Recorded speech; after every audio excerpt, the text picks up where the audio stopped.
ஓம் நமச்சிவாய நமக. ஓம் நமச்சிவாய நமக. ஓம் நமச்சிவாய. சம்போ மகாதேவ, சம்போ மகாதேவ, சம்போ மகாதேவ.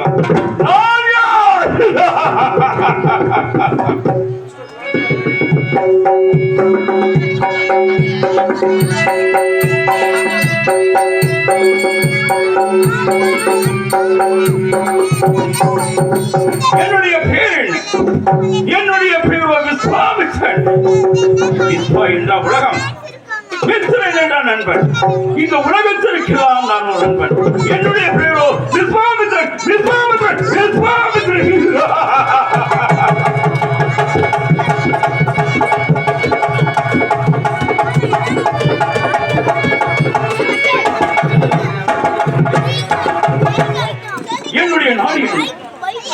என்னுடைய நாடு வளர்ந்த தேசம். பாட்டனார் பெயர் சுசன்.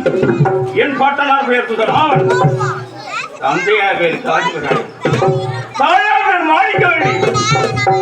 அவர்களுக்கு பிறந்தது 2 குழந்தைகள். அதில் ஆணொன்று பெண்ணொன்று. ஆணிற்கு கவசிகன் என்றும் பெண்ணிற்கு கவசிகாமை என்றும் பேர் சூட்டி 4 பேரை போகிறது வண்ணமாக வளர்த்து வந்தார்கள்.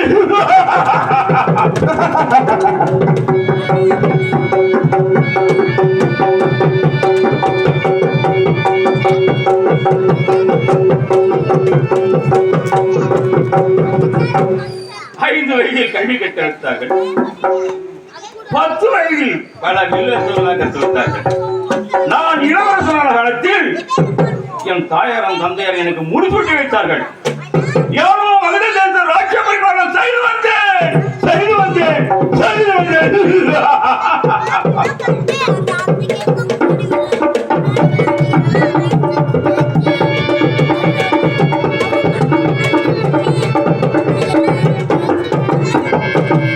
ஓர் நாளை தினம் ஆசாரவாசல் மணிவுப்பில் கோம் என்ற சத்தம் கேட்டது. அமைச்சரே, என்ன மக்கள்கள் குறை கூறுகிறமே தெரிகிறது, சென்று பாருங்கள் என்று தெரிவித்தேன். சென்று பார்க்கும் பொழுது மக்கள்கள் காட்டிலிட்ட பயிர்களை கொடிய மிருகங்கள் வந்து நாங்கப்படுத்த அழித்துவிட்டது. இனி பிழைப்பதற்கே வகையில் என்று தெரிவிங்கள் உன் மன்னிடம் சென்று மந்திரிடம் முறையிட்டார்கள். அமைச்சரும் ஓடோடி வந்தார். மன்னா, நம் நாட்டுடைய மக்கள் நம் நாட்டு காட்டில் இட்ட பயிர்களை கொடிய மிருகங்கள் அழித்து நாசப்படுத்தி விட்டது. பிழைப்பதற்கே வகையில் என்று இருக்கிறார்கள் மன்னா என்று எடுத்துவிட்டார்.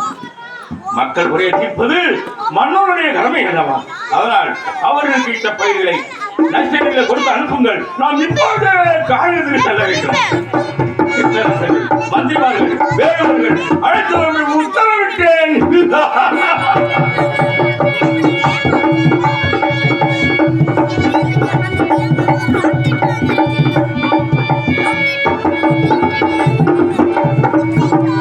காணியத்தில் சென்றோம். பல கொடிய மிருகங்கள் நாம் கொன்று குவித்தேன்.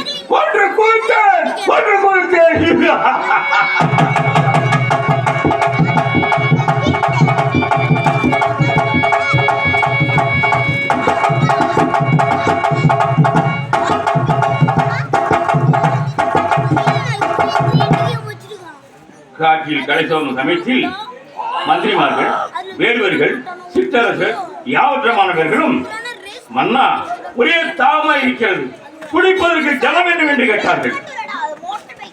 4 புறமும் சுற்றி பார்த்தேன். இந்த அந்தரமான காலத்தில் குடிப்பதற்கு ஜலம் யாரை போய் கேட்பது, எங்கு தேடுவது என்று பார்க்கும் பொழுதுதான் அருகாமையில் ஒரு கூடாரம் இருந்தது. அந்த கூடாரம் அருகே சென்ற போது அங்க மகரிஷி தவத்தில் இருந்தார். அவரிடம் சென்று, மகரிஷியே, என் மந்திரிமார்கள், வேடுவர்கள், சிற்றரசர்கள் ஒரே தாகமாக இருக்கிறார்கள், குடிக்க ஜலம் வேண்டும் என்று கேட்டேன். அதற்கு அவர் ஒரு சிறிய கெண்டியில் உள்ள ஜலத்தை எடுத்து கொடுத்தார். மகரிஷியே, நாங்களும் ஆயிரக்கணக்கோர் இருக்கிறோம், இந்த சிறிய கெண்டியில் உள்ள ஜலம் எப்படிப்பட்டது என்று தெரிவித்தேன். அண்ணா, இந்த ஜலத்தை அறிந்து பாருங்கள், பிறந்து தெரிந்து கொள்வீர்கள் என்று கேட்டார்கள். அதே போல் நாங்களும் ஆயிரக்கணக்கோடு எல்லோருமே அறிந்தினோம்.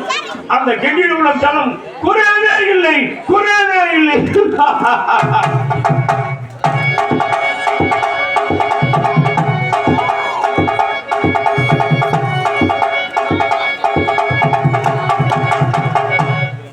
மகாராஜா, தாகம் தீர்ந்து விட்டது, இனி வயிற்று பசித்து விட்டது, என்ன செய்வது என்று கேட்கிறார்கள். என்ன, ஜலம் குடித்தவன தாகம் குறைந்து விட்டது, இப்போது வயிற்று பசிக்கிறது, என்ன செய்யறது அப்படி என்று அந்த மகரிஷியுமே சென்று, மகரிஷியே, என் மந்திரிமார்கள் ஒரே சாப்பாட்டுக்கு பசியோடு இருக்கிறார்கள், சாதத்திற்கு வகை வேண்டும், என்ன செய்வது என்று கேட்டேன். அப்போதுதான் அவர் தெரிவித்தார், மனித தேசம் அண்ணா, நீ யாதொன்றுக்கும் கவலைப்பட வேண்டாம், இதோ அமருங்கள், உங்களுக்கு எல்லோருக்குமே சாப்பாடு ஏற்பாடு செய்கிறேன் என்றார். உடனே தெய்வலோகத்திலிருந்து காமதேனு வரவிட்டார். காமதேனு வந்தது, எல்லோருக்குமே சாதம் அளித்தது, சாப்பிட்டு எல்லாம் சந்தோஷமானார்கள்.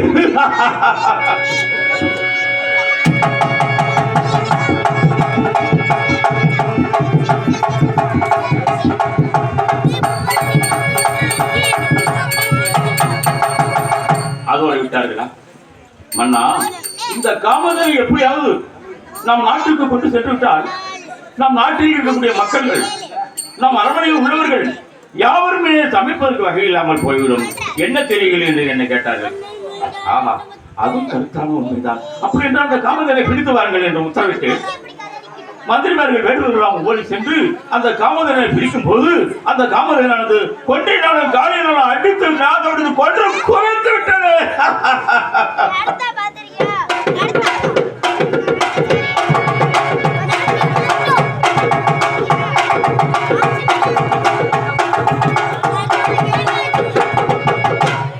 அமைச்சர் வந்தார். மன்னா, அந்த காமதேனை பிடிக்க மந்திரிமார்கள் எல்லாம் கொன்று குவித்து விட்டது மன்னா, கொன்று குவித்து விட்டார். என்ன ஆச்சரியம், ஒரு காமதேனு இத்தனை சித்தாரசர்கள் மந்திரிமார்கள் வேறுவர்கள் எல்லாம் கொன்று குவித்து விட்டனர், இதற்கெல்லாம் காரணம் யார் என்று கேட்டேன். இதோ அமர்ந்திருக்கிறாரே மகரிஷி, அவருடைய தபபலம் தான் மன்னா அப்படி தெரிவித்தார். என்ன, மந்திரிமார்கள் எல்லாம் இவருடைய சூழ்ச்சினால் தான் கொன்று குவித்து விட்டதா, இதோ என்ன செய்கிறேன் பாரு என்று வாழ உருவினேன். அப்போதுதான் மகிழ்ச்சி தெரிவித்தார். மன்னா, என் மீது பானம் கொடுப்பது இருக்கட்டும், இது இந்த சிறிய கமண்டலத்தை வைக்கிறேன், எங்கே உங்க பானத்தினால் தாய்த்து பார்க்கலாம் என்றார். என்ன, நம்முடைய பானத்தினால் இந்த சிறிய கமண்டலத்தை சாய்க்க முடியவில்லையா, முடியாதா என்று எத்தனையோ பானத்தை தொடுத்து, ஆனால் அந்த கமண்டலத்தை என்னால் சாய்க்க முடியவில்லை. என்ன ஆச்சரியம், சிறிய கெண்டியில் உள்ள ஜலம் குறையவே இல்லை, காமதேனை பிடிக்க முடியவில்லை, இந்த கமண்டலத்தை பாடத்தால் சாய்க்க முடியவில்லை. அமைச்சரே, இப்போதே நான் இமயமலை பொய்யமலை செய்கிறேன், இதோ நாட்டையோ ஒப்புக்கொள்கிறேன், இதை ஏற்றுக்கொள்ளுங்கள். நான் இப்போது இமயமலை சென்று செப்பூசி நாட்டி ஒற்றைக்காலில் 60 ஆண்டு காலம் தவம் செய்ய போகிறேன், அந்த தவத்தின் பலத்தை அறிந்துதான் வருவேன் என்று உடனே புறப்பட்டேன். பொய்யமாவளை புறப்பட்டேன்.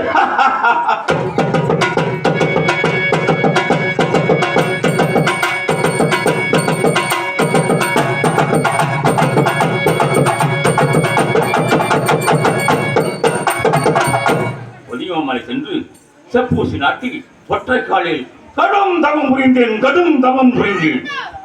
அப்போதுதான் என்னுடைய அப்பன் பரமேஸ்வரன் பார்வையில் தோன்றினார்கள். மகத தேசம் அண்ணா, உமக்கு என்ன வரவை என்று கேட்டார்கள். அப்போதுதான் கேட்டேன், பெண்ணே, எனக்கு பின்மரிசி வர வேண்டும், பின்மரிசி பட்டம் வேண்டும் என்று கேட்டேன்.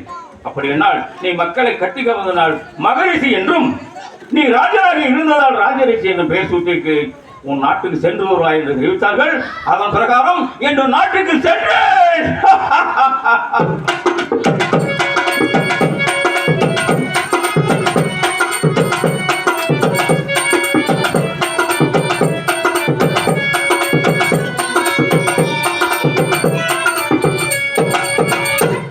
அதிகாலையில் இருந்தேன், கங்கையில் விளையாடி கொண்டிருந்தேன். அப்போது தெய்வலோகம் மறுபடி எனக்கு அழைப்பு வந்தது. ஆச்சரியம், எதற்காக கூப்பிட்டிருப்பார்கள், எதற்காக அழைத்திருப்பார்கள் என்று யாவும் தெய்வலோகம் சென்றேன்.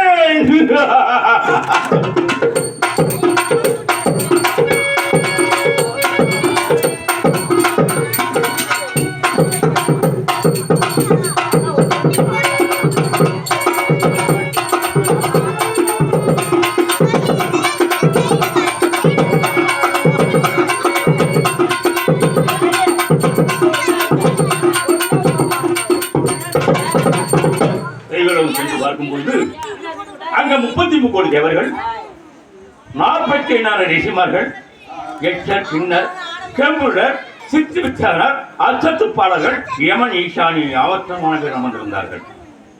தேவேந்திரன் பார்த்தார், பாருங்கள் விஸ்வாமித்திர மகாமுனிவரே, இதோ தங்களுடைய சிம்மாசனத்தில் அமர்கிறது எடுத்தார். யானும் அமர்ந்தேன். தேவேந்திரா, உன்னுடைய காமதேனு, கற்பக விருட்சம், வெள்ளை யானை மூன்றும் சேமதானே என்று கேட்டேன். அதற்கு அவர் தெரிவித்தார், தாங்களுடைய கிருமையால் நலமுடன் இருக்கின்றது என்று தெரிவித்தார். அப்போதுதான் சபை மௌனமாக இருந்தது. தேவேந்திரன் கேட்டார், தேவர்களே, 12 வருடத்திற்கு ஒரு முறை தேவர்களுக்கு பரிசு வழங்குவது வழக்கம். ஆனால் இம்முறை பூலோகம் தருவதாக பேசினார்கள். பூலோகத்தில் எப்படிப்பட்டவன் கொடுக்கணும் என்றால், தான் தார்மேதாரம் பிரதானத்தை தாயாகவும் தமைக்காகவும் நினைக்கக்கூடியவன், நீதியோடும் நேர்மையோடும் செங்கோல் பிடிக்கும் மன்னன், பொய் சொல்ல வாசம் இருந்தால் அண்ணனுக்கே அளித்து விழாம் என்று தீர்மானித்தார்கள்.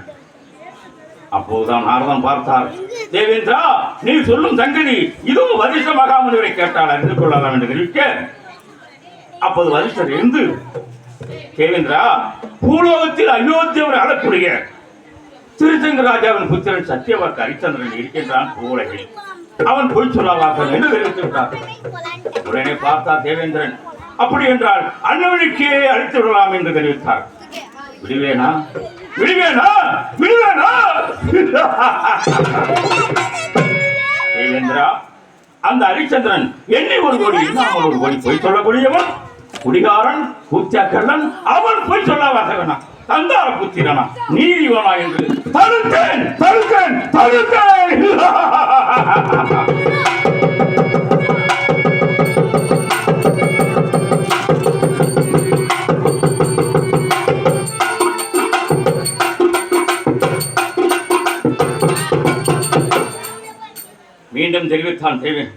மீண்டும் தெரிவித்தான் வதிஷ்டன், தேவேந்திரா, அந்நாளிலிருந்து இந்நாள் வரை என்னுடைய சிசியன் போய் சொல்லாவா?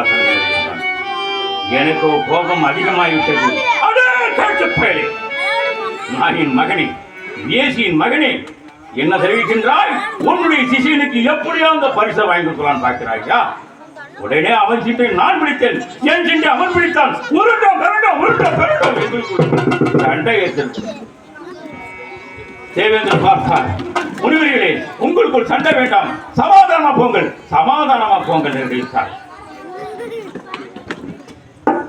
சமாதானமா போங்கள் என்று தெரிவித்தார். தவிர அந்த அறிஞர் பொய்யினா மெய்யினா என்று யார் உறுதி செய்ய போகிறேன் என்று கேட்டார். அப்போதான் தெரிவித்தான் வதிஷ்டன், தேவேந்திரா, அந்நாளிலிருந்து இந்நாள் வரை என்னுடைய செய்யும் பொதுவாக அப்படி இந்த விஸ்வாமித்திரன் போய் வாங்கிவிட்டார். நான் மொட்டை அடித்து கருவடி செம்படி குத்தி நாயோட்டி சுராபணம் ஏந்தி பூர்ண வடகிட்ட சென்று கொண்டு நான் வடக்கு செல்கிறேன் என்று சபதம் என்று விட்டார்.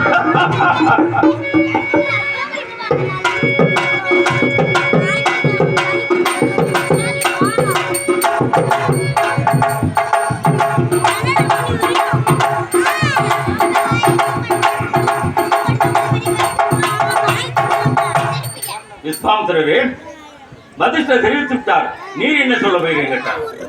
நான் தெரிவித்தேன், தேவேந்திரா, அப்படி அந்த அறிஞர்கள் வாங்கினால் போய் வாங்க முடியாவிட்டால் என்னுடைய தபபலத்தில் பாதி அளித்து யானும் மட்டை அடித்து கரும்பு செம்பி குத்தி நாயோட்டி சுராவணம் ஏந்தி பூநூல வடக்கு தீர்த்து கொண்டு நான் தெற்கு நோக்கி செல்கிறேன் என்று சபதம் தந்திருக்கிறேன்.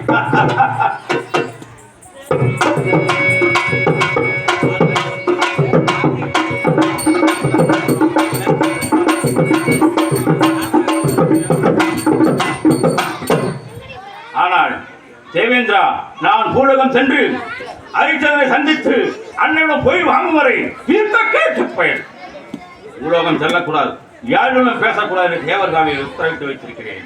அதன் பிரகாரம் இதோ பூலோகம் செல்கிறேன், பூலோகம் செல்கிறேன்.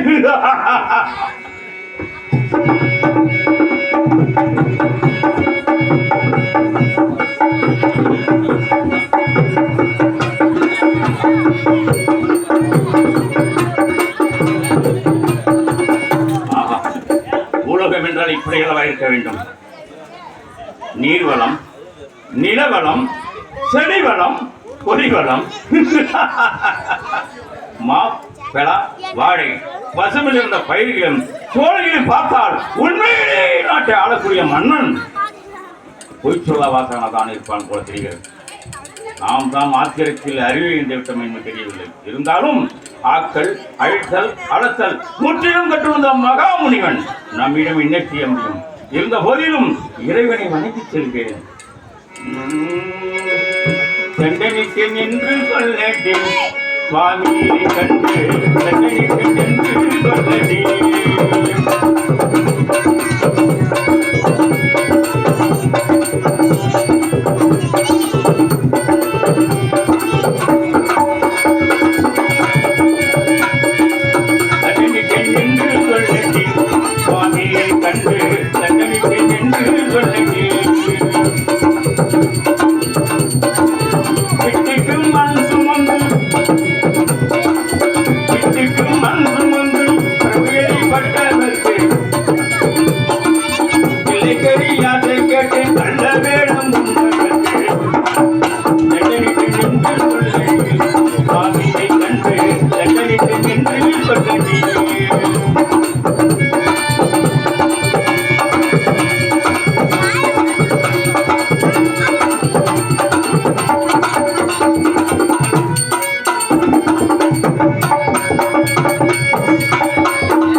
எத்திசையும் பூவன் பெற்று, எத்திசையும் பூவன் பெற்று, சத்தியவாக்கு ஹரிச்சந்திரன், சத்தியவாக்கு ஹரிச்சந்திரன், அவன் புத்தி தருமாறு செய்வாய், அவன் புத்தி தருமாறு செய்வாய்.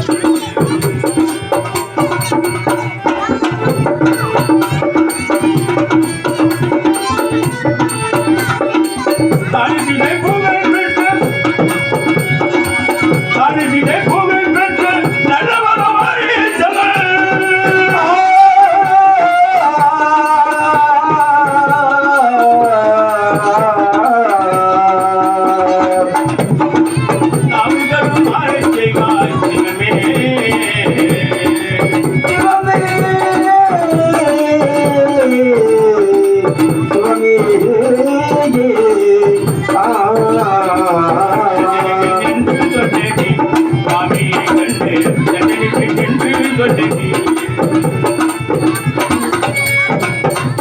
சுவாமி சுப்பிரமணியரே, சுக்கிர பகவானே, அக்கினி பகவானே, யமதர்மனே, நான் யார் ஒரு நினைக்கின்றனோ அவர்களெல்லாம் அப்போதெல்லாம் எனக்கு உதவி புரிய வைக்க வேண்டிய இறைவா உதவி புரிய வேண்டும். ஆனால் என்னுடைய ஞான திருஷ்டியால் பார்த்தேன், ஹரிச்சந்திரன் என்ன செய்து கொண்டிருக்கிறான், இப்போது எந்த பணியில் ஈடுபட்டுக் கொண்டிருக்கிறான் என்று என்னுடைய ஞான திருஷ்டியால் பார்க்கும் பொழுது ஹரிச்சந்திரன் அதிகாலையில் இருந்து கங்கையில் புனலாடி சூரியனை வணங்கி விட்டுதான் அவன் எந்த பணியில் ஈடுபடுகிறான் என்று தெரிய வந்தது.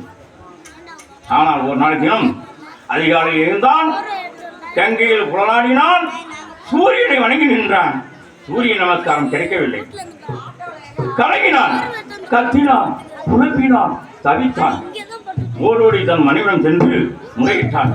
கண்ணே, என் அதிகாலையில் இருந்து கங்கையில் மணலாடி சூரியனை வணங்கிவிட்டுத்தான் நான் எந்த பணியில் ஈடுபேன் என்று உனக்கு நன்றாக தெரியும். ஆனால் இன்றைய தினம் எனக்கு சூரிய நமஸ்காரம் கிடைக்கவில்லையே கண்ணே என்று கலங்கினான். அதை கேட்டு அவளும் மனைவியும் கலங்கினார், தவித்தாள், புலம்பினார், அழுதாள். மன்னவா, இதனால் நம் நாட்டுக்கு என்ன நடக்கப் போகிறதோ, நம் மக்களுக்கு என்ன நடக்கப் போகிறதோ, நம் அரசாங்கத்துக்கு என்ன நடக்கப் போகிறது என்று அவளும் கலங்கினார். இதற்கெல்லாம் காரணம் யார்? அதிகாலையில் இருந்து கங்கையில் உடனாடி சூரியனை வணங்கி நிற்கும் போது என்னுடைய உள்ளங்கையினால் மறைத்தேன் மறைத்தேன் மறைத்தேன்.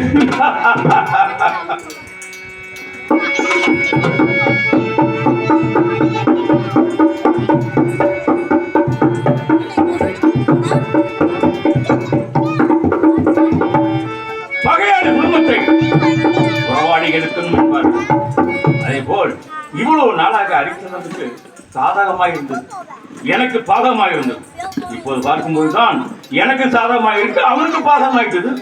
ஏனென்றால் ஹரிச்சந்திரன் மகன் பிறந்த 5 வயதும் காலகாலத்தினால் அன்னதானம், கோதானம், பூதானம், வஸ்திரதானம், கன்னிகாதானம் என்று கொடுக்க முடியாது. 32 தான தர்மங்களை வாரி வாங்கிக் கொண்டிருக்கிறான். இச்சமயத்தில் சென்றால்தான் நாம் நாடி வந்த காரியம் ஜெயமாகும். யாருங்கே? அரவணைக்கு சென்றேன். ஹரிச்சந்திரன், சந்திரமணி, மகன் தேவதாசன் மூவரையும் சத்தியகீர்த்தியோட நால்வரையும் சந்தித்தேன். அணுகினார்கள். மகரிஷியே, எங்களுடைய அரண்மனைக்கு வந்து விட்டீர்கள், வாருங்கள், எங்கள் சிம்மாசனத்தில் அமருங்கள் என்று என்னை அமர வைத்தார்கள். தாங்கள் வந்த காரணம் என்று கேட்டார்கள். நானும் தெரிவித்தேன். ஹரிச்சந்திரா, தேவலோகத்தில் நாராயண வேலி ஒன்று யாகம் செய்ய போகிறோம். அதற்கு 48 கோடி திரவியம் தேவைப்படுகிறது. அதற்கு தான் உன்னிடத்தில் வந்தேன் என்று தெரிவித்தேன். நான் கேட்டு வாய் மூடுவதற்குள் 48 கோடி திரவியத்தில் கோவில் பெய்திருந்தார்கள் மந்திரிமார்கள். மகரிஷியே, யாகத்துக்கு தேவையான 48 கோடி திரவியத்தையும் கொடுத்து விட்டேன், எடுத்துச் செல்லுங்கள் என்றிருந்தார். நான் பார்த்தேன். இந்த 48 கோடி திரவியத்து காணகத்தில் எடுத்து சென்றால் காணகத்தில் கள்ளர்கள், திருடர்கள், கழவர்கள் நடமாடிக்கொண்டு இருக்கிறார்கள். களவாடி போய்விட்டால் யாகம் நின்றுவிடும். தேவர் மூவர் யாவர் என் முகத்தில் துப்புகிறார்கள்ப்பா. அதனால நான் நாராயண வேலிக்கு முகூர்த்தம் வைத்து விட்டு வந்து பிறகு எடுத்துச் செல்கிறேன். என் அரண்மனையிலேயே இருக்கிட்டோம் என்று உத்தரவிட்டேன். சுவாமி, என் நாட்டில் பஞ்சம் வரும், எத்தனையோ கஷ்டங்கள் வரும். அந்த நேரத்தில் உங்கள் திறமை என்று பாராமல் நான் எடுத்துக் கொடுத்தர என்ன சுவாமி செய்வதென்றான். அப்போதான் தெரிவித்தேன். ஹரிச்சந்திரா, ஒரு காலியான களஞ்சியத்தை எடுத்து இந்த 48 கோடி திரவியத்தை போட்டு கட்டி பரப்படுத்தி என்னுடைய ருத்ராட்ச முத்திரையும் உன்னுடைய அரசாங்க முத்திரையும் உன் மந்திர வெட்டி பறக்கமுறை கட்டி பரப்படுத்திடுவாய். அப்போது உன் நாட்டில் எந்த மூலையில் எந்த பஞ்சமங்கம் போதுதான் ஓடோடி பாப்பாய். என்னுடைய ருத்ராட்ச முத்திரை இருப்பதால் செலவிட நேரிடாது, அதன் பிரகாரம் செய்துவிடுவேன் என்றேன். அப்படியே ஆகட்டும் என்று அமைச்சரிடம் சென்று முத்திரை வைத்து விட்டார்கள். உடனே பார்த்தேன். மன்னா, உனக்கும் பணிகள் தடைப்பட்டுக் கொண்டிருக்கும். நான் தேவலோகம் சென்று வருகிறேன் என்று நான் தேவலோகம் புறப்பட்டேன். அதோடு விட்டேனா, அவன் இட்ட குடிமணிகள் இட்ட காட்டில் பயிர்களை என்னுடைய ஒளிய விலைகளை விட்டு நாசப்படுத்தினேன். அவனும் வேட்டைக்கு சென்றான். அவன் வேட்டையாடி கலைசாமி சமயத்தில் தெய்வலோக தெய்வக்கண்ணி, நாகலோக நாகக்கண்ணியில் மாதர்களை அனுப்பி வைத்தேன். மாதர்களே, எப்படியாவது அவனை மடைக்கு தடைக்கு அவன் ஒரு பொய்யை வாங்கிட்டு வாருங்கள் என்று அனுப்பி வைத்தேன். அவர்களும் சென்றார்கள். மறந்து கொள்ளுமாறு கேட்டார்கள், பூச்சக்கரை புடை கேட்டார்கள், பொன்னூறு மனை கேட்டார்கள், ஒரு பொய்யால் சொல்லி கேட்டார்கள். மணியை பிடித்து வம்பாடுகிறார்கள், வாதாடுகிறார்கள். அவன் சாட்டையாளன் தவிக்காலும் அடித்து அவர்களை அடித்து விரட்டி விட்டான். ஓடோடி வந்தார்கள் என் மகள்கள். என்னிடம் முறைத்தார்கள், தந்தையே, நீங்க சொன்னது போல் நாங்கள் நடந்து கொண்டோம். ஆனால் அந்த அறிக்கைகளை சாட்டையாளன் தவிக்கல அடித்து விட்டான் என்றான். உங்களால் நான் அடிப்பட்டு வந்து கிடக்கிறோம் என்று எழுதார்கள். அந்த கோபம் தாங்க முடியாமல் கிடுகிடுகிடு என்று பூலகம் சென்றேன். போன வேகத்தில் முடிய உதைச்சேன். ஒரு ஓடி வந்து என் காலில் விழுந்து வணங்கினான். சுவாமி, தாங்கள் பாதம் எப்படி நோய்கிறதோ, என் காலில் உங்கள் காலினால் என் முடிய வச்சு விட்டீர்கள், தொட்டுக்கு ரத்தம் என்று ரொம்ப கலைத்து தோற்றான். ஹரிச்சந்திரா, நல்லா இருக்கிறான் வேடிக்கை. என் மகள்கள் அனுப்பி வைத்தேன். அவர்கள் ஏண்டா அடித்து விரட்டினா என்று கேட்டேன். அவர்களை என்னை திருமணம் செய்வதை கேட்டார்கள் என்றான். திருமணம் செய்ய கொள்ள மறுத்து விட்டாய், அவர்களை அடிப்பதற்கு உறப்பு உனக்கு என்னடா தகுதி இருக்கு என்று அவனுக்கு நீசனா போகிறது என்று சாபமிட்டேன். உடனே பார்த்தான். மகன்களை அனுப்பி வைக்கிறேன், மறந்து கொள்வேன் என்று கேட்கும்போதுதான் 2 கண்ணையும் தானே ஏற்பட தவிர 56 தேசம் மண்ணையும் தானே ஏற்பட தவிர அடுத்த மாதிரி நான் நேசிக்க மாட்டேன், ஏற்றுக்கொள்ள மாட்டேன் சுவாமி என்றான். அப்படி என்றால் யாரோ ஒருவருக்கு நாராட்சத்தை கொடுப்பதை விட அடியனுக்கு கொடுப்பான், நான் ஏற்றுக்கொள்கிறேன் என்று ஆரவாசி விட்டான். நாராட்சத்தை கைப்பற்றினேன். 48 கடனை சுமத்தினேன். அவனை காசிமானவர் அனுப்பி வைத்தேன். சுக்கிரபவனை அனுப்பி வைத்தேன். சுக்கிரபவனே நட்சத்திரனாக வேடம் தாக்கி அரிச்சன மனைவி மகனோடு சரைமானாகி சென்று கொண்டிருக்கிறான். பயமறித்து பொல்லாத கஷ்டங்களாக கொடுத்து ஒரு பொய்யை வாங்கிட்டு வர சொல்லி அனுப்பினேன். அவனையும் நான் திரும்பவில்லை. அக்கினி பவனை அழைத்தேன். அக்கினி பவனே, நீ காலகட்ட ரூபம் மாறி அரிச்சன மனைவி மகனோடு காசி மகனை வெளிகொள்கிறான், அவர்களை வாங்கி பொல்லாத கஷ்டங்களாக கொடு என்று அனுப்பி வைத்தேன். அவனை இன்னும் திரும்பவில்லை. அதனால் அவன் வீரமகனை அடிமையாகி மயானம் காக்கப் போகிறான். இத்தோட விட்டுவிடனா? வதிஷா பார்த்தாயடா, கடிகளவு எதிர்பார்த்தேன். ஆனால் அவனும் பூசணிகள் வாரி வாரி வாங்கி விட்டான். எப்படியாவது ஒரு பொய்யை வாங்கி காட்டுகிறேன், வாங்கி காட்டுகிறேன். வெற்றி எனக்கு, வெற்றி எனக்கு. எனக்கு எதிரி யார்? எனக்கு யார் எனக்கு அரணக்கெதிரி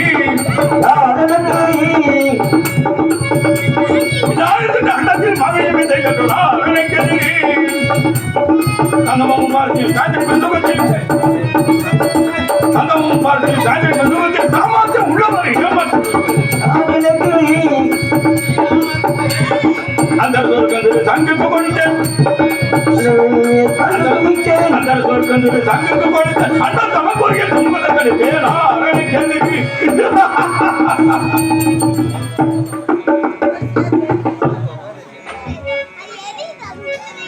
யமனை விரட்டை மருந்தொன்று விற்கிறது நாகுதர்காவிலே அந்த யமனை விரட்டை மருந்தொன்று விற்கிறது நாகுதர்காவிலே அன்று நாளையும் கொண்டு செங்கற்கெல்லாம் குருநாத பலபுரியிலே அன்பு நாளையும் கொண்டு செங்கற்கெல்லாம் குருநாத பலபுரியிலே யமனை விரட்டு மருந்தொன்று விற்கிறது நாகுதர்காவிலே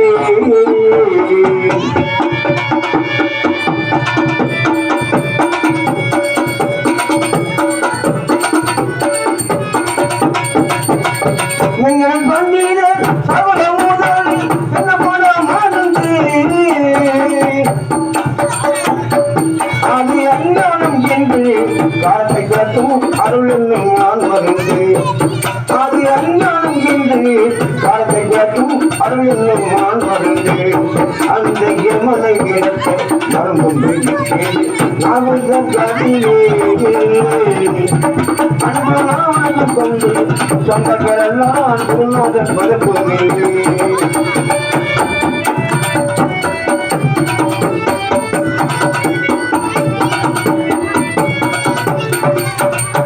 இதற்கு நிற்கின்றை என்ன பாட மருந்து இதற்கு நிற்கின்றை என்ன பாட மருந்து பாரியை செய்வத்தாலும் சத்தியமான் மருந்து பாரியை செய்வத்தாலும் சத்தியமான் மருந்து அந்த யமனை விரட்ட மருந்தும் நாகுதர்காவிலே அன்பு நாளையும் கொண்டு சொந்தக்கரெல்லாம் குருநாத பலப்பங்கே அன்பு நாளையும் கொண்டு சொந்தக்கரெல்லாம் குருநாத பலப்பங்கே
யாருக்கு என்னப்பா குறை வைத்தோம் யார் கூட கெடுத்தோம் அண்ணம் என்று கேட்டவருக்கு இல்லை என்று சொன்னேனா பசையேற்று வந்தவரை பகைத்தேனா கோலை குறைத்தேனா குறவரத்தளித்தேனா இறைவா இறைவா இறைவா காட்டுக்கு போன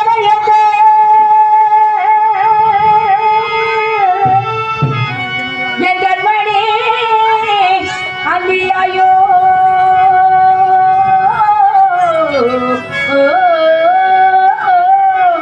அவன் வீட்டுக்கே வரவும் காணி அவன் வீட்டுக்கே வரவும் காணி வேகுதையங்களுள்ளோ ஐயோ ஐயோ ஐயோ ஐயோ தெய்வமே காதல்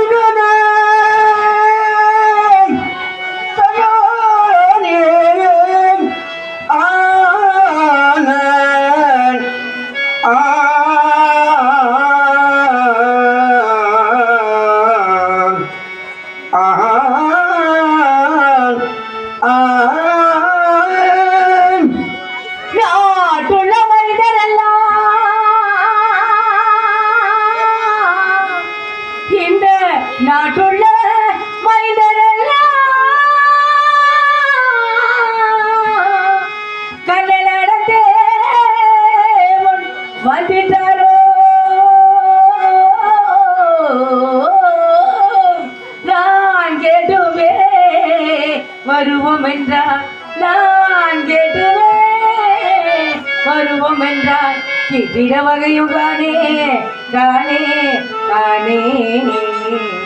தெய்வமே தெய்வமே தெய்வமே தெய்வமே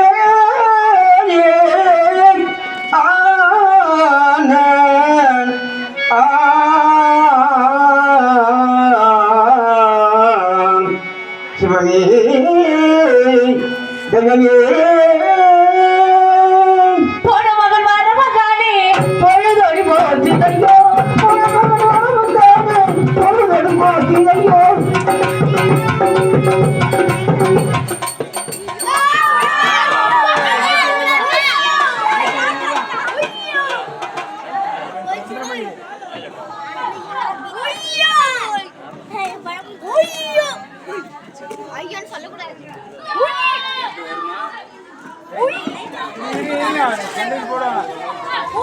ரைட் வந்து பாரு.